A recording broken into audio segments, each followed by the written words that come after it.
याची मला माहिती द्या बरं. हे काय आहे? कोणतं? हे ही जी आहे हां ही आपली ज्वारीला गव्हाला कीड लागून उन्हात राहो न भिजता हां धान्य घरी खाण्यापुरतं अगर विकण्यापुरतं लागणार हे ठेवणारी कोट्या आहे ते. कोट्या ना. हां हे आता ही पूर्वी कनिंग होते ना. हां आधी कणगी होते आपले. मग आता त्याला हे पर्याय म्हणून कोट्या. आता कणगी मिळतच नाही ते म्हणून पर्याय आला. ह्या सुद्धा कोट्या जुन्या वाटतात मला. ही एक 6-7 वर्ष झाले घेतले. 6-7 मागची बी. मागची बी नाही. मग सगळं अन्नधान्य ह्यातच अजूनही. हो अजून नाही. तुमचं घर इकडं असं बाहेर आहे. हां आम्हाला नाही काय बे कशाचं बे चोरीचं चोराचं. आता काय ज्वारी आहे का? ज्वारी आहेत बघू यात आता ज्वारी नाही भरली त्यात भरलेली बघू जरा काढून ना. हे पूर्वीच्या काळी तुम्हाला आठवत असेल तर पूर्वी कनिंग होत्या होते की. आहे की नाही. हो आता ते कोट्या केल्या. ज्वारीचं असं ठेवल्याचा फायदा काय? ह्याला कीड होत नाही, कुठले डंक लागत नाही, भिजत नाही, व्यवस्थित राहते. ज्या टायमाला लागते त्या टायमाला आपल्याला काढून विकता येते.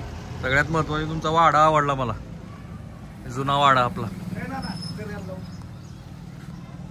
शानदार जुना वाडा आहे. मध्ये ढाळच आहे, चौक आहे. सगळ्या जुन्या आठवणी जाग्या व्हाव्यात असं आहे.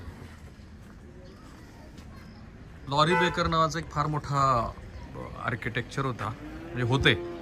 लॉरी बेकरनी ज्या वेळेला किल्लारीत भूकंप झाला त्यावेळेला सांगितलं होतं की इथलं जे स्थानिक मटेरियल आहे ते मटेरियल वापरूनच तुम्ही बांधकाम करा.